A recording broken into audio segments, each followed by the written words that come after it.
45 minutes to an hour.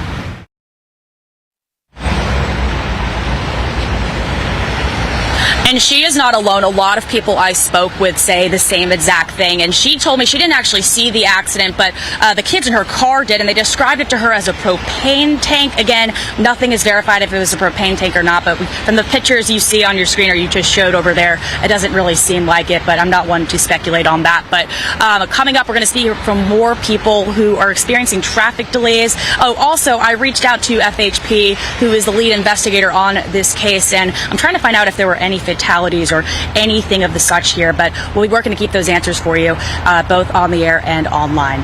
For local coverage you can count on. Reporting in Nassau County, I'm Madison Foglio, Action News Jax. All right, thanks, Madison. And the storm's also causing power outages across Jacksonville right now. Thousands of JEA customers are affected, and you can see here about 7,000 outages being reported right now.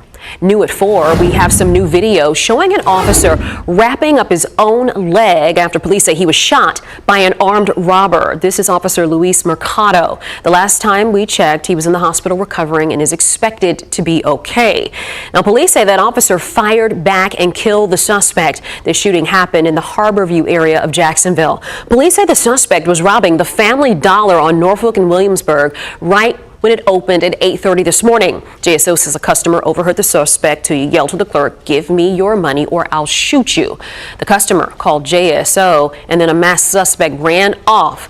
Officer Mercado ran after him. Now, police say the officer tackled the man, but while on the ground, the suspect fired twice, hitting the officer in the leg. Mercado, the officer, returned fire, hitting the suspect, who was taken to the hospital where he died. Action News Jax has been in the Harborview neighborhood all day. We're going to have a live report for you coming up on Action News Jax at 5. This is the 10th officer-involved shooting in Jacksonville so far this year, and the 6th one that's been deadly. I dug deeper into the numbers for some perspective, so let's take a look. We surpassed the total number of officer-involved shootings for the year in 2024, when there were 8 total. Compared to this time last year, there were 3 officer-involved shootings. Let's take a look back to 2023. This time in 2023, there were 8 officer-involved shootings and a total of 13 for the year. Most recently, Action News Jax told you back in March when a JSO officer was shot in the foot. This was in the area of Trout River Boulevard and Ribault Avenue. The suspect, Brandon White, was shot and killed after police say he leaned out of a car and started firing rounds at an officer. All of the officer-involved shootings that happened this year are still under review by the state attorney's office to determine if use of force was justified or not. We will continue our coverage of this officer-involved shooting on air and online. To get the latest updates, you can also download the Action News Jax app. A man is in the Clay County Jail after a 4-week-old girl was sent to the hospital. Jaquan Woodson now faces charges of aggravated battery on a child. A warrant for his arrest says the baby's skull was fractured. It says it happened in late June, but it doesn't say specifically how the child was hurt. Well, developing now, 119 people are dead in what's being called one of Texas's deadliest floods. Rescuers are now on day 6 of those search operations. Officials believe 160 people are still missing. Flooding has raised concerns on whether people were alerted in time to evacuate. And now congressional leaders and NOAA officials are raising concerns about national hurricane forecast. Action News Jax state and local government reporter Jake Stofan says it's because of staffing and budget cuts at NOAA. That's right. The agency saw $200 million in cuts in President Donald Trump's big, beautiful bill. Those cuts were compounded with the layoffs of new employees and early retirements taken by career employees back in February. Democratic U.S. representatives from Florida and South Carolina joined with current and former NOAA officials to raise the alarm about cuts to the agency.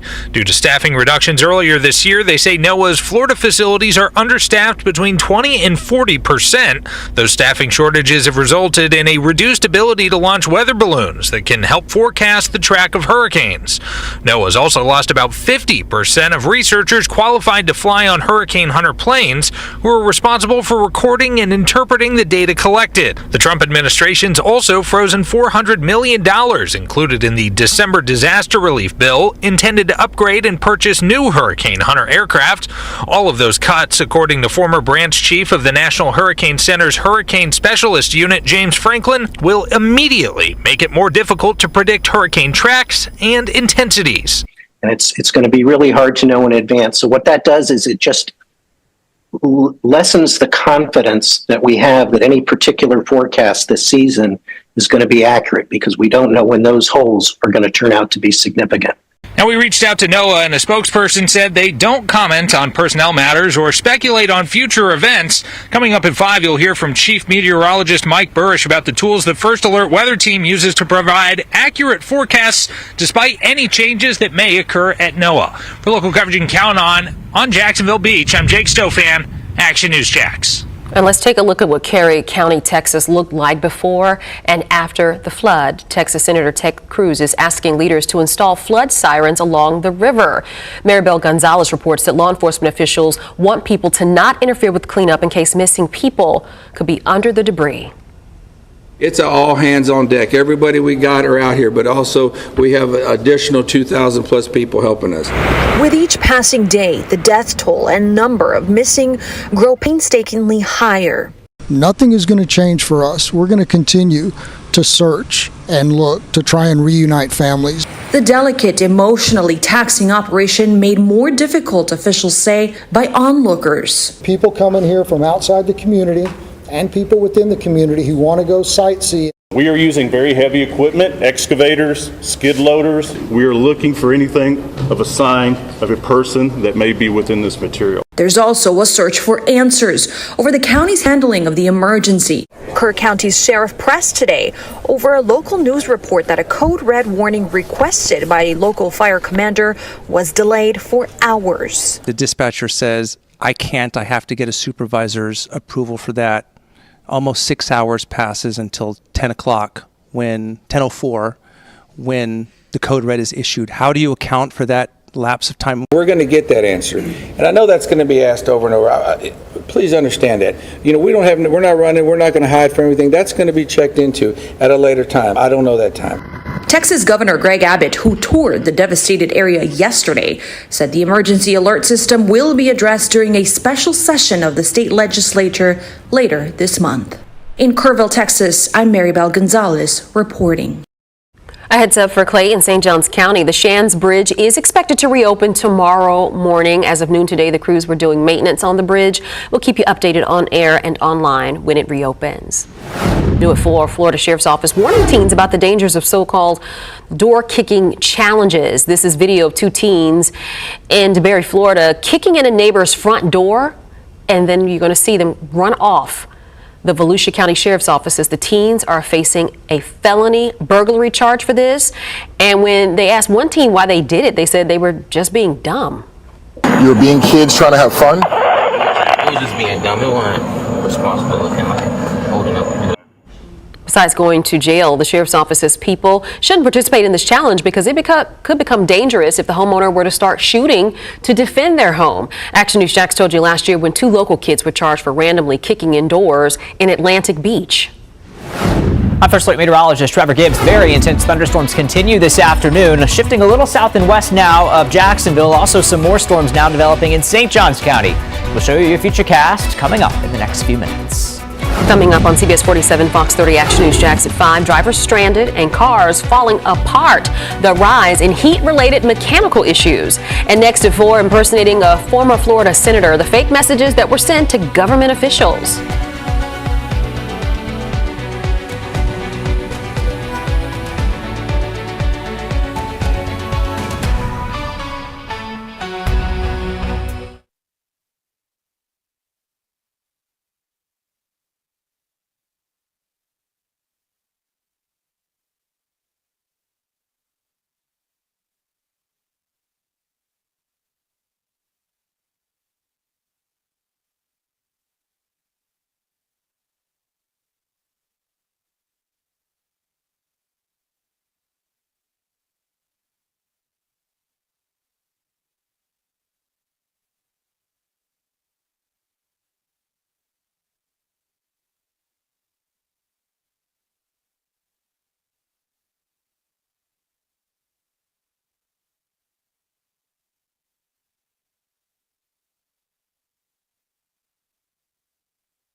New at 4, the federal government is investigating the use of AI to impersonate Secretary of State Marco Rubio. Fake messages were sent to 3 foreign ministers and a U.S. governor and a member of Congress. Scammers sent the message through Signal, a free messaging app.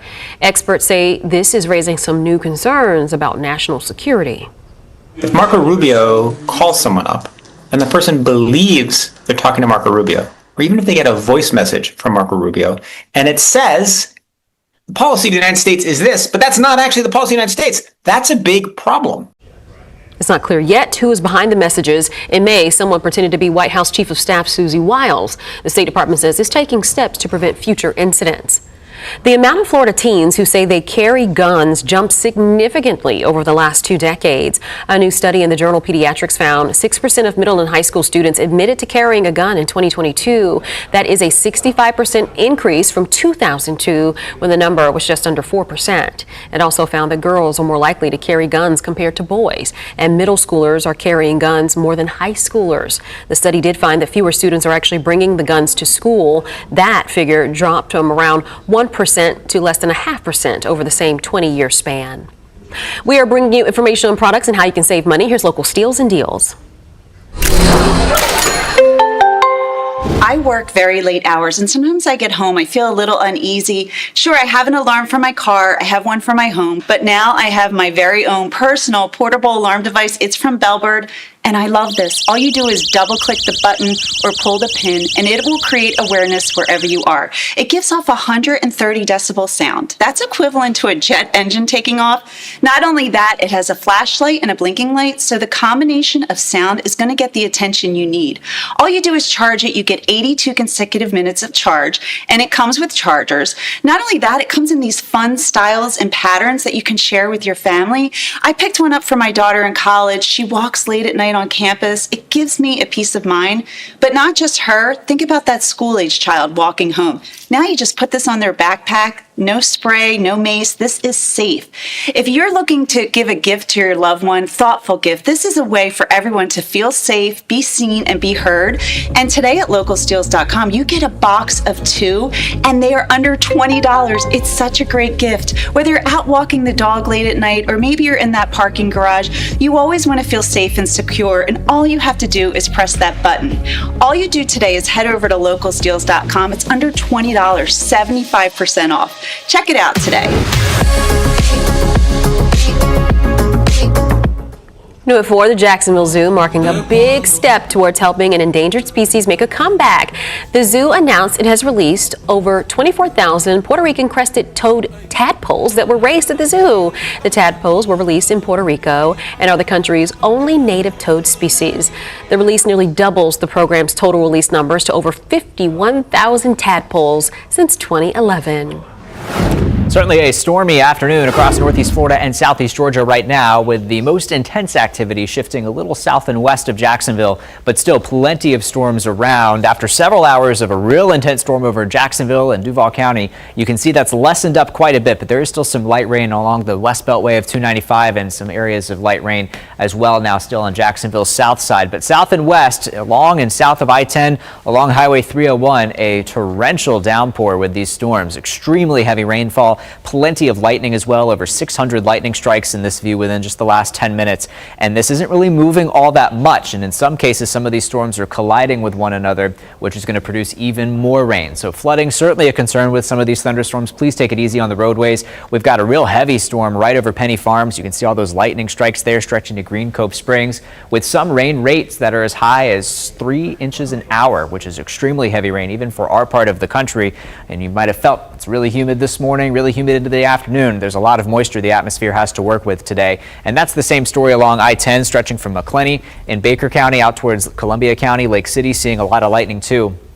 Just north of Lake City and Lake Butler and Stark, you've also got some of that rainfall. Some new thunderstorms have recently developed right on I-95 in St. Johns County as well. So that's going to slow the commute down for some of these spots near World Golf Village, down towards the outlets, and then St. Augustine itself, and then enter Flagler County. That's where we're seeing more of those storms develop in places that haven't seen storms yet. They've stayed away from the beaches, though. You'll notice these radar estimated rainfall totals, not including the Duval County coastline. So just inland where you see the blue colors here, that's anywhere from 1 to to 4 inches of rain in the last 12 hours. And one of the dry spots right now, St. Augustine here on our First Alert Skycam network, where you can see the tops of those thunderstorms coming overhead, but no rain, at least not right now. More of that rain to the south and to the west. Shown nicely here on our satellite imagery, that white and black boundary, that's what you just saw on the camera where the clouds were overhead. So rain's going to continue in many spots for at least another hour or two, but gradually winding down into tonight as temperatures stay pretty mild in the 70s with cloudy skies. Here's a look at what the radar could look like through the next few hours with some of those heavy storms southwest of Jacksonville now shifting with time south. So places like Putnam County could get in on some of the storm activity where you haven't already, and then winding down by midnight. Tomorrow we'll start off dry with temperatures in the 70s. We'll warm up pretty quickly back into the 90s by the afternoon, and we'll see another round of showers and storms not expected to be as widespread tomorrow as today. But those threats will still be the same with plenty of heating to work with. You can see some spots in the mid-90s, so frequent lightning, gusty winds, and heavy downpours expected, which will in some cases bring in a few inches of rain. Between now and the next 7 days, many spots will see an opportunity for heavy rain. And that's here in your 7-day forecast with that weekend always in view. 90s each and every day, in some cases mid-90s, with a few storms around into this weekend. And by Monday and Tuesday of next week, tracking scattered afternoon showers and thunderstorms. That latest forecast always there online, actionnewsjax.com, and in the App Store with our free First Alert weather app.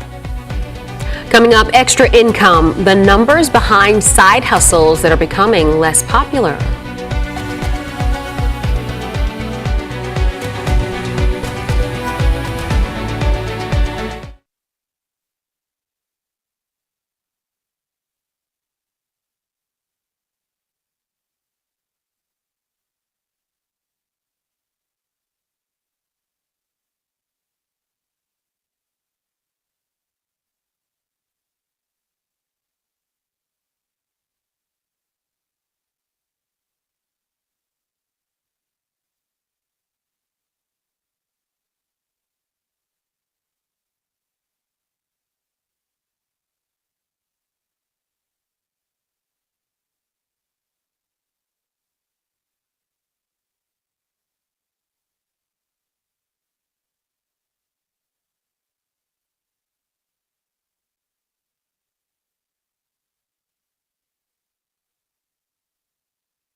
New at 4, more than a third of parents with young kids now have a side hustle. A new study found 34% of parents with kids under the age of 18 are working more than one job. However, only 27% of adults in the U.S. have side hustles. That's down from a year ago when it was at 34%. This new number marks the lowest percent of U.S. adults with side hustles since 2019 when it was at 19%. Fewer people are side hustling, and those who are more likely to do it for discretionary spending. So it's those extras, it's vacations, it's dining out, it's concert tickets, things like that. It's not as much of a necessity as it was when inflation was higher. Some of the common side hustles include online sales, professional services like freelance writing or graphic design, and food delivery. Let's get another look at the forecast with Trevor. Yeah, Tanika, First Alert Doppler HD, a hot mess this afternoon. It's tracking widespread thunderstorms, trending a little bit more inland with time, but we have new storms developing now along I-95 in St. Johns County and in southeast Georgia. Head inside when you hear thunder and don't drive through a flooded roadway. All right, well, thanks so much for joining us at 4. Much more ahead on Action News Jax at 5. This summer, military members and their families have a cheaper way to move through the airport quickly. The benefits Gold Star families can claim. And at 5, we continue to follow that crash on 95 at the Duval-Nassau line, where authorities say a truck with a camper flipped over a bridge. Action News Jax has crews in the area. Again, we're working to have live reports for you starting at 5.